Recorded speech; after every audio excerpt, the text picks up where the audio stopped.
Today, I'm going to share with you a bunch of activities for students within the derivational stage of learning.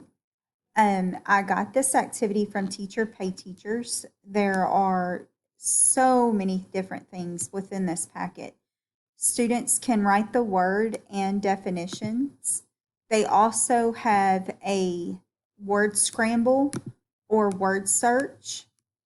Students can also predict the missing letters within the words.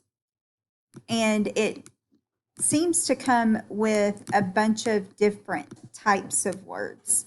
Now, for those of you who may not use this particular list, there are websites you can go to create your own word finds and possibly word scrambles for students.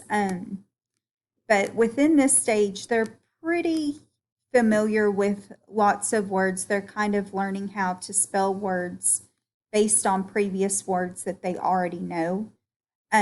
So it's just kind of a fun little activity for those students within that stage to do.